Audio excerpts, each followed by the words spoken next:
Welcome to another episode of Chax Chat. Join Chad Chilius and me, Dax Castro, where each week we wax poetic about document accessibility topics, tips, and the struggle of remediation and compliance. So sit back, grab your favorite mug of whatever, and let's get started. Welcome, everyone, to another episode of the Chax Chat Podcast. Thanks for joining us, and we'd like to remind any of our audience members out there that if you're interested in sponsoring our podcast, to reach out to either Dax or myself on LinkedIn to discuss sponsorship opportunities. My name is Chad Chilius. I'm an Adobe certified instructor, as well as Director of Training Solutions and Principal at Chax Training and Consulting.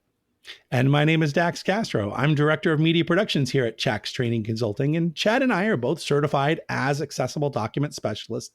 And if you'd like your certification, head on over to accessibilityassociation.org/certifications to learn more about it.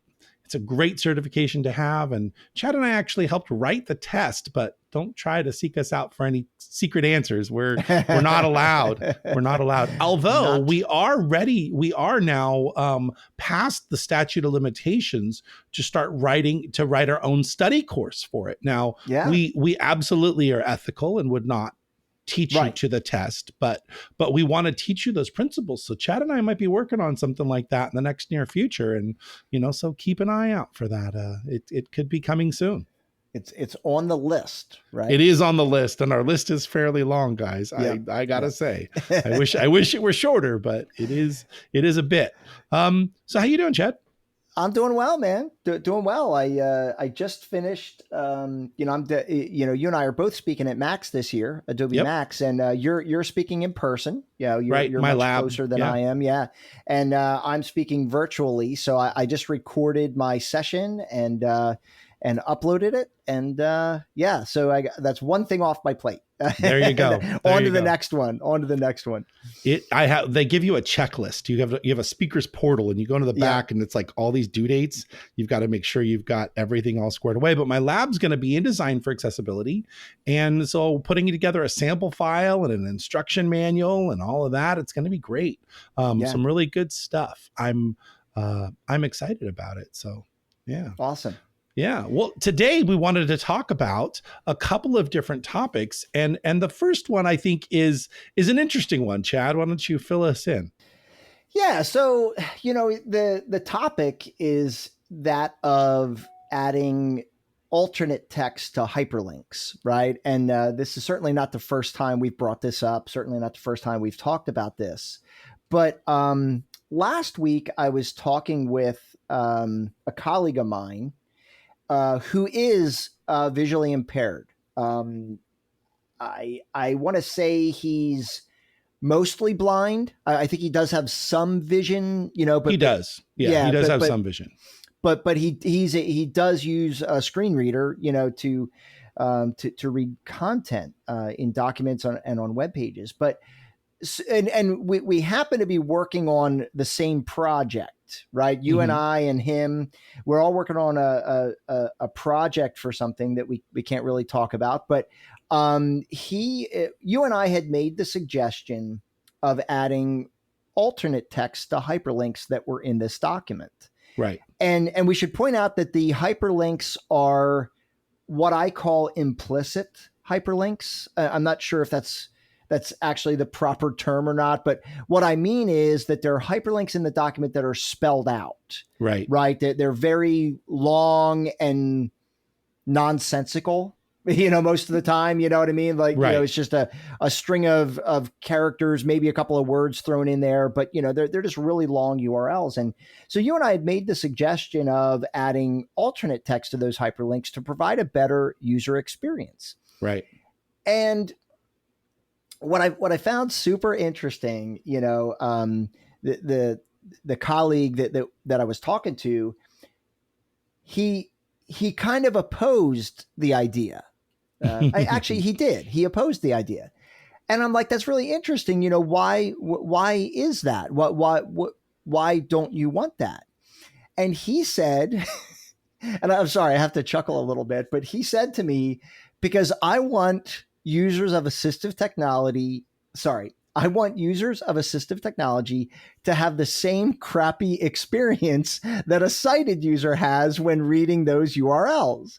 That's an interesting approach. Okay. It was really interesting. But I respect it. You know what I mean? Like, you and I have talked several times about the idea of, in some cases, we provide beneficial information to users of assistive technology that sighted users don't have access to.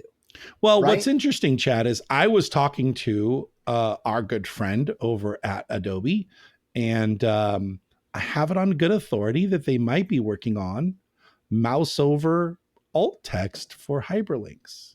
So right now, if alt text is encoded into an image and you mouse over it, it pops up with the little yellow box that gives you the alt text, but it doesn't do that for hyperlinks. However, they might be working on that. It might be something we might see soon, which you and I actually would find very useful for some of our clients, because while you and I can set custom alt text for hyperlinks, the client can't actually review that unless they know how to go into the tags tree, right click on the tag, go to properties, and look at the alt text entry, right?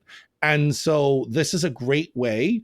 It would be a great way for both sighted and non-sighted people to be able to access that same information, because you and I talk about this all the time about reverse bias, right? Now, I would never want to purport that blind people have at any time a better experience than sighted people, because 98% of the time it is a much worse experience for someone who is blind to read a PDF than it is for someone who is sighted. But there are times where the blind person does get more information than the sighted person. And I think this is where Corb was trying to prove a point, in that the idea is, I want to have an equitable experience for both sides, good or bad. And if it's bad for the sighted person, it's bad for the blind person. However, if we look at the web content accessibility guidelines, right, and we look at some of the criteria, first of all, success criteria 2.4.4, link purpose. It says that the purpose of each link can be determined from the link text alone or from the link text together with its programmatically determined content, which is more, complex speak for the text around it, right? So the idea is that if you're writing, we talk about designing with accessibility in mind. If you really want to give the best user experience for everyone, use context. Right? Say that access our financial summaries report on the corporate website, and then list the URL. Now you've given the alt text really in the body copy, and then the link can just be the link for everyone, and you've solved it. I think it's the accessibility at the end that trips us up, because we throw all these super long hyperlinks in, but we don't really give reference to what they are or where you're going to go get them. And then we've got this conundrum of, okay, how do I describe it and give them the URL at the same time? Right. And I mean, and let's talk too about, like, why do they use implicit hyperlinks, right? Like, why do they use links that are so long and cumbersome? And I think one of the reasons is because the reality is some people may print out that document, right? And use it that way. And the minute you print it out, you can't get to that link. So if it says, access form 537 on the IRS website, you can't get there. You can't. You don't know what the link is. Right? Well, and I'll tell you what I do. I go Google that, because I am not typing that frickin' 5 mile long URL. Good point. And while I think it is for legal reasons, right? I agree with you that the long hyperlink needs to be there, but I don't think I've met anyone who's ever sat and typed out an entire I always make typos when I'm trying to type the dang thing, and it takes me 6 or 8 tries to get there. So I just give up and Google it. I did it this morning, Dax. And I'll tell you why I did it. My wife's vacuum cleaner took a header. It died. And I think it's the battery, right? So I called, it was Dyson. give Dyson a little shout out, right? But Sure. it was a Dyson vacuum cleaner, and I called them, and they sent me a text message of an article to go to address my problem. Well, they sent it to me on my phone. Gotcha. Mm-hmm. Okay. Now, it was partially my fault, because on a Mac, what's really kind of cool is if I copy the URL on my phone, I can paste it on my desktop computer. Really? That's cool. Yeah. I have to have this third-party feature. app to do that. It's Yeah. very frustrating. But I was just being kind of lazy. And so I was like, fine. And I typed out the whole like HTTPS, and it ended with an ASPX extension. Anyway, I got there. But I think we're just kind of talking to our point. You know what I mean? Like, yeah, you're right. I don't want to type that out, Yeah. And you and I are both big fans of Bitly links. Right. I mean, I think they're super efficient, way easier to memorize, right, than some of these super long URLs. But the problem is that many federal and state agencies do not allow Bitly links. Chad, my ADHD, of course, I'm always going, right? So while you were talking, I Googled Dyson user's manual and downloaded the PDF for the Dyson animal ball. Let me guess, it's not tagged. No tags available. All right. Maybe we could get Dyson as a client, Dax. There you go. Dyson, if you're listening, because I know we must have a Dyson person somewhere, right? I gotta believe.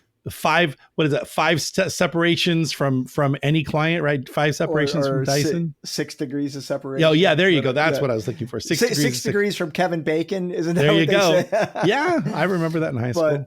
But yeah, so I mean, but the problem is, like, a lot of companies, they don't allow Bitly links. I don't exactly know the reason for that.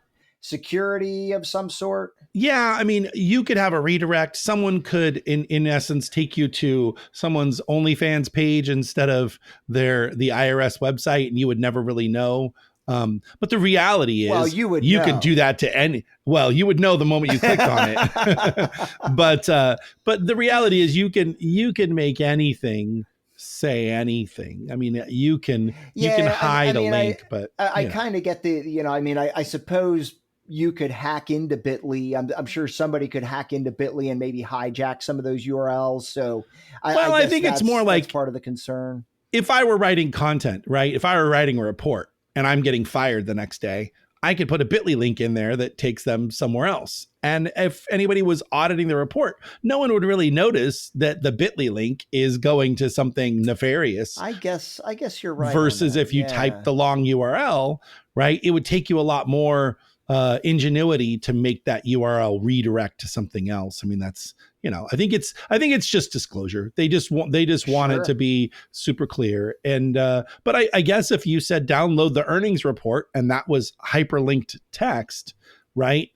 In a digital PDF, you would have to either click on it or mouse over it or whatever to know what the URL is. So I guess it's the same kind of thing. But anyway, we digress. I think that the bottom line here, guys, is that, we know, well, let's talk about this other topic here related to this, the PDF pre-flight fix-up in Acrobat, right? What does it do? It doesn't really, the spirit of the rules here. So 2.4.4 says we want to describe the link purpose, right? When we try to run the Acrobat checker, what happens? It tells you that you're missing alt text for your links, right? And in actuality, Chad, PDF UA 2 is when it comes out as the accepted standard, is no longer going to require alt text for hyperlinks. Really? Yeah. And I thought that was very interesting that it will no longer, our checkers, the PAC checker and the Acrobat checker are going to no longer flag hyperlinks that are missing alt text. It's just going to be on you to either provide it in context or with alt text at your discretion. But we know, going back to my original thought here, is that we know the content key entry is this invisible underlying entry that is supposed to hold what we usually consider alt text for the hyperlink, right? Right. And so the pre-flight fix-up is an easy way to solve the checker error of missing alt text. And so what you end up doing is it goes through, and whatever the text is that's hyperlinked, that's underlined, that gets regurgitated repeated into the content key entry. But you and I know that both NVDA and JAWS don't recognize the content key entry for now. Yeah. Yeah. Yeah. Well, and that fix up only works. Well, not really works, but it's only really valid if your links have meaningful text, right? Because if your links are implicit, it's just going to put that long URL as the alt text for the hyperlink as well. So right. It's not really solving the original. It's passing the checker. It's not really solving the original intent of that requirement. And Dax, like, I'm trying to remember. Like, I thought that suggestion was made by a person when PDF UA was being developed, and I guess everybody just kind of went along with, okay, yeah, that sounds like a good idea, a good requirement. And they just kind of implemented that into the standard. But I think, it was a little maybe premature, only because, as we talk about this all the time, here we have this standard, but none of the assistive technologies are honoring that, or reading that contents key that's required. So it's a bit of a moot point, when you're meeting the standard, but you're not giving the experience to the user. Well, it goes back to, I feel like it's the new kid who comes into school and walks out onto the playground and says, okay, there's new rules for how we're playing kickball, and here's what's going to happen.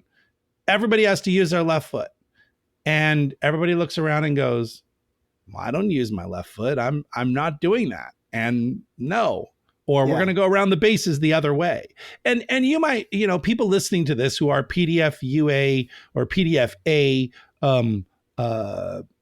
constituents might say, well, PDF Association has been around for, 20 years, right?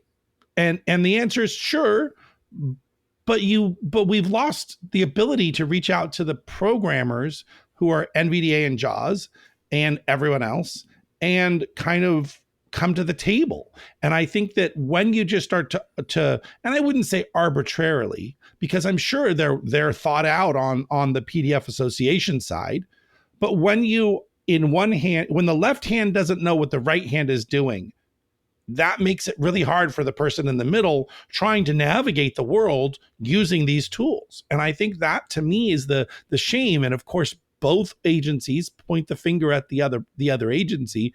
PDFA says they should follow our rules, and the screen readers are like, we've been doing this a long time. We're not really interested in your new rule that now makes us have to do all this extra work.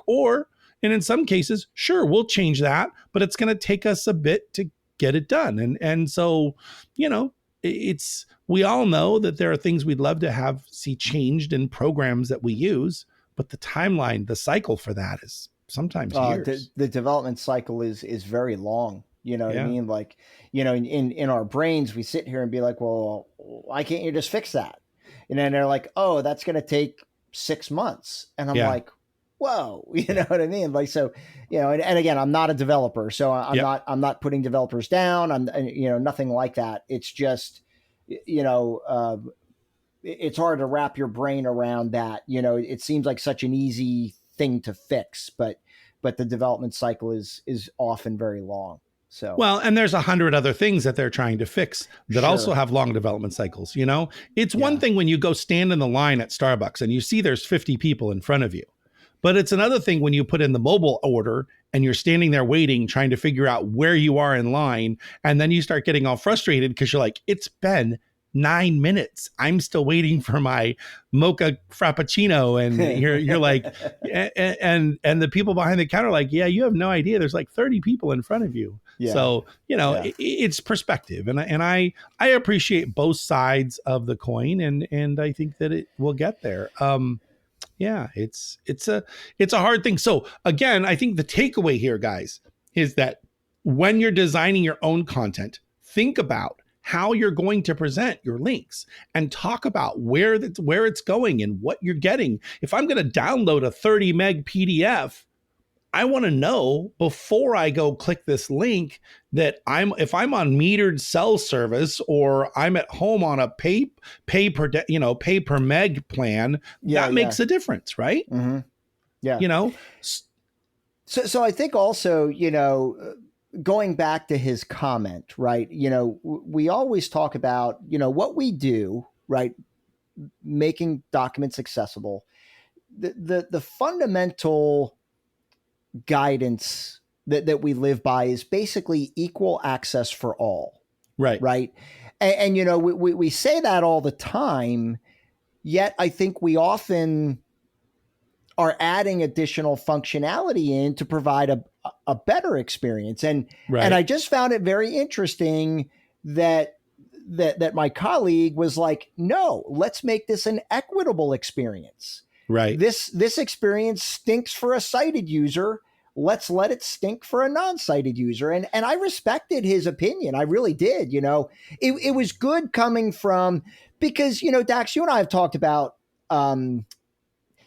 there's times where I feel like I have imposter syndrome because like, who am I as a sighted user to tell anybody who's an AT user what they should or should not be doing? Right. Right.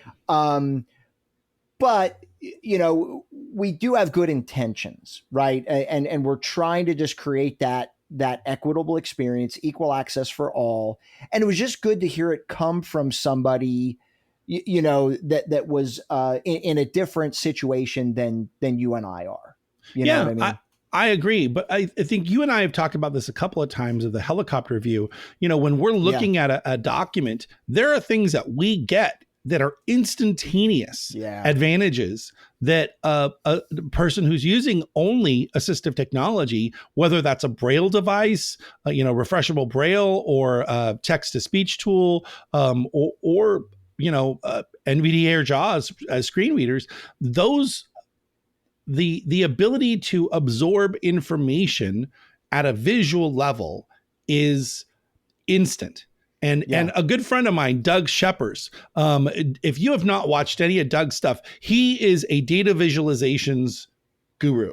And he's really talks about the what I tend to see him for, or to recognize him for, is his knowledge in cognitive loads on data visualization, which basically means how hard or easy is it for you to absorb the information in my chart graph or infographic.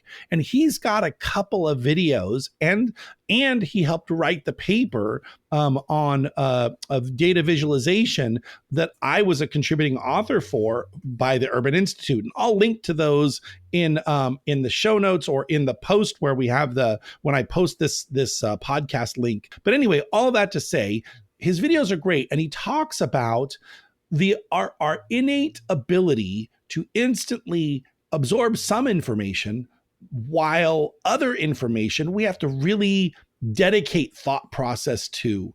And one of the things he says is that things like visual hierarchy, right, and spatial orientation, those things are instantaneous. The moment we look at a page, we can see some text is bigger than other text, and immediately our brain subconsciously starts making value decisions about what's on the page. But things like where a URL takes you, maybe the color of one thing to another and how those relate to each other, our brain has to stop and analyze what's going on. And that's where the cognitive load goes up. I would never pretend to speak more knowledgeably about this than Doug. Go watch his videos, go read the paper, because, again, we talk about that equitable experience, but some of it is really just our ability to absorb information instantaneously because of the visual cues we're getting. Yeah. Yeah, no, you're absolutely right. I mean, and I often talk about that helicopter view too. As a matter of fact, in one of my early LinkedIn learning courses, I created this visualization of, and if you take an 8.5 by 11 piece of paper and cut a rectangle in it, Mm-hmm. and then imagine you had to read your document through that rectangle. Right. That's kind of the experience, right? For somebody using assistive technology, because you've got to just dive through the elements on the page. And when we establish the reading order, that guides them. That really helps them, because now they're not just randomly reading content on the page. At least you're telling them, read it in this order. Yep. But if you read through that rectangle, that's really very much the experience of somebody using assistive technology. And it'll take you 2 minutes to do. Just take a 8.5 by 11 piece of paper, cut a rectangle through it, and try reading a newspaper or a magazine article through that rectangle, or even an online article, and you'll get what I'm talking about. Yeah. It really is the experience. So cool. Yep.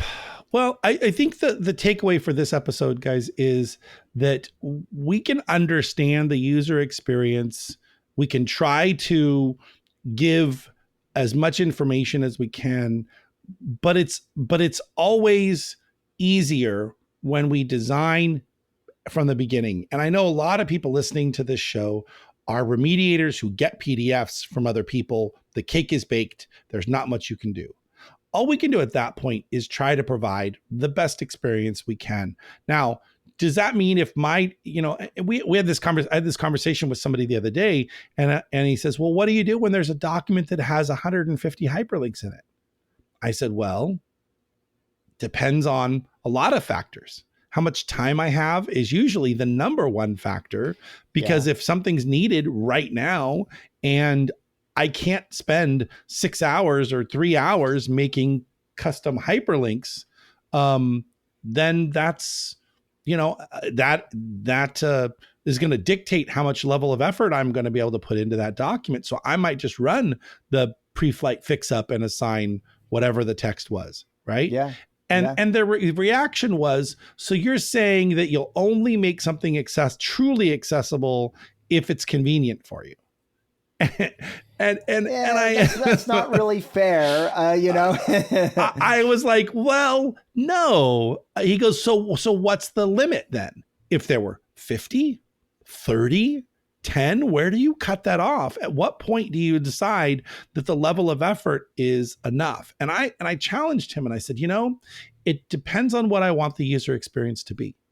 And what I look at is there a significant barrier if I were not to do this? If I did not go through and put custom URLs or custom alt text on every single hyperlink in the document, would that be a barrier? And most of the time, the answer is no.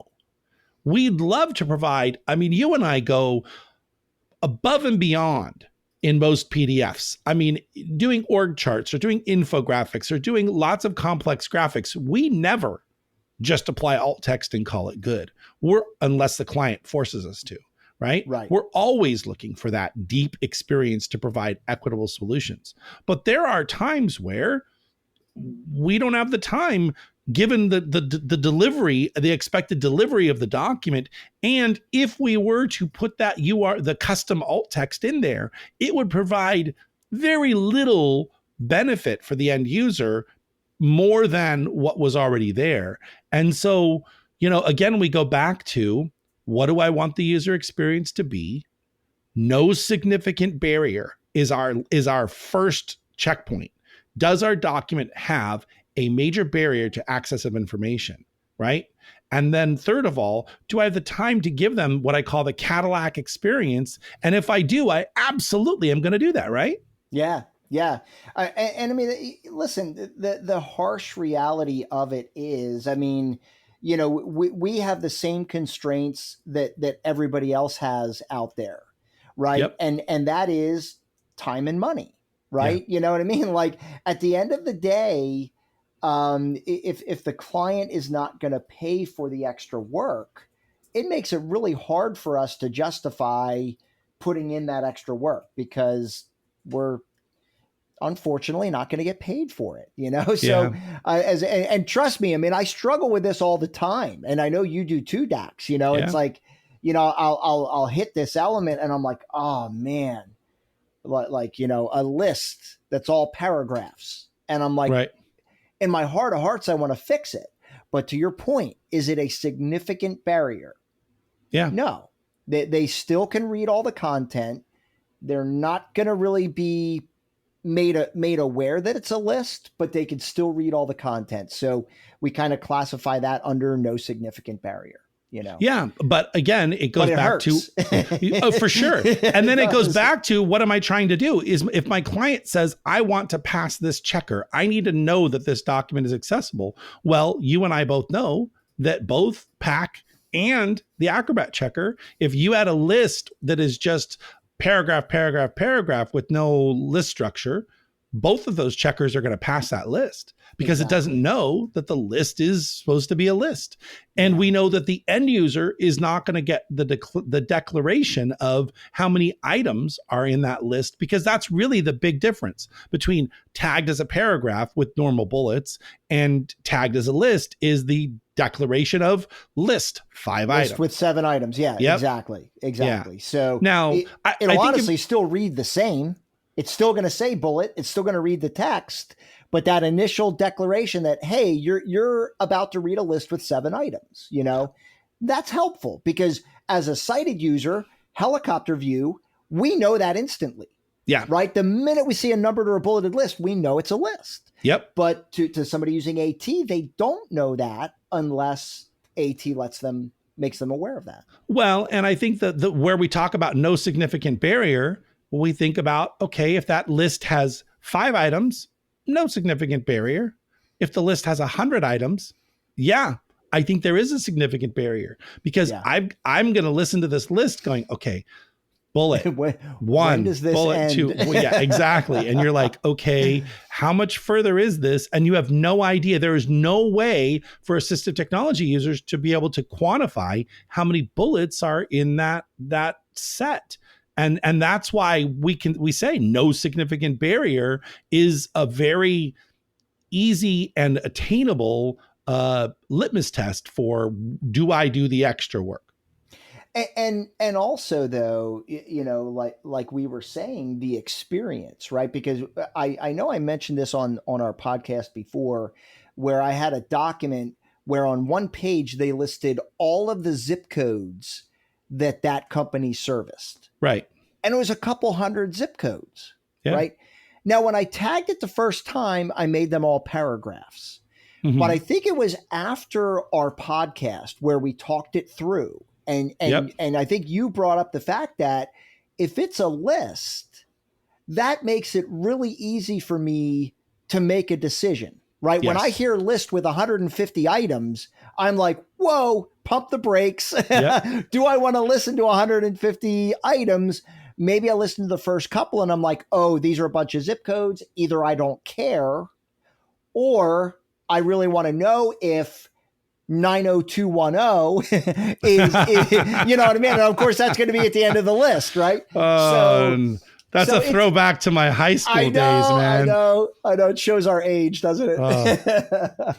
But I thought of that like that too. I was trying to think of a zip code that was really high in numbers, and that just came to my mind. For those of you listening who might be not as old as us, 90210 was a very popular show in our youth. If you Google 90210 TV show, you'll see all of I don't know what would be the equivalent of 90210 today. What was that? Dawson's Creek? Yeah, maybe. Was it that a more recent one? Dawson's Creek, or I don't know what I would.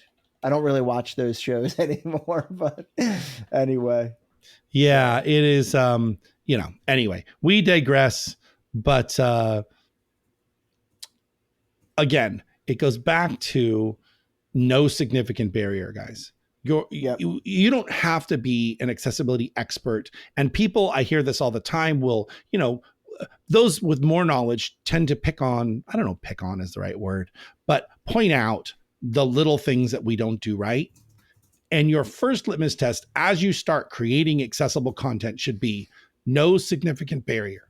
Make sure that your document is readable and improve from there.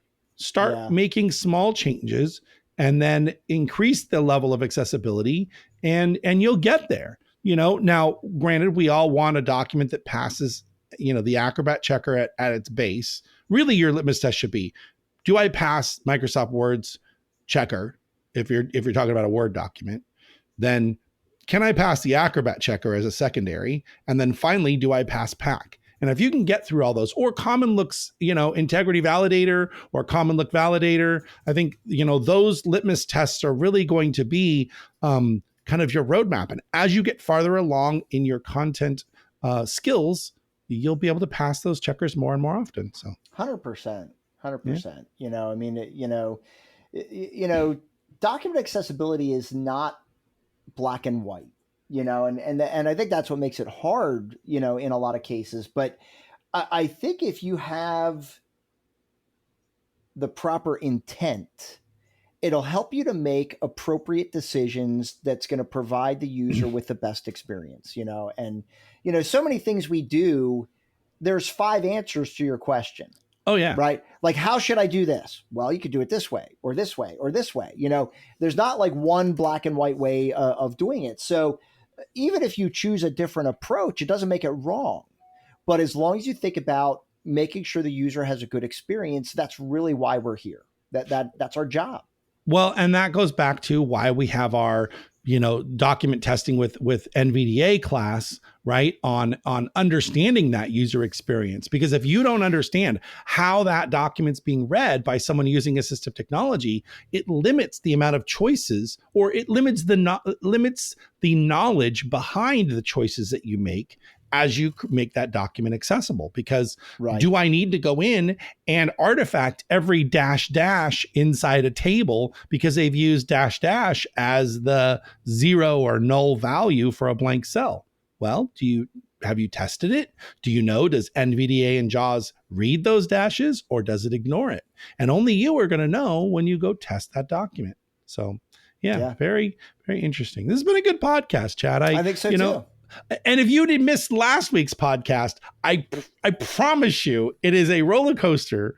Go listen to our document or title tag versus H1 tag podcast. It is riveting. It is definitely it is emotion inspiring, I would say, Chad. For sure. Good or bad, it will be emotion inspiring. Agreed. 100%. Well, Chad, our next classes, as we close here, our next class is coming up for those of you who are unaware, this Thursday. So this podcast should air on Tuesday. So just a couple days from now, we have Designing with Accessibility in Mind. And that is on Thursday at August 24th at 8 a.m. Pacific. So that's 8, 9, 10, 11 a.m. Eastern.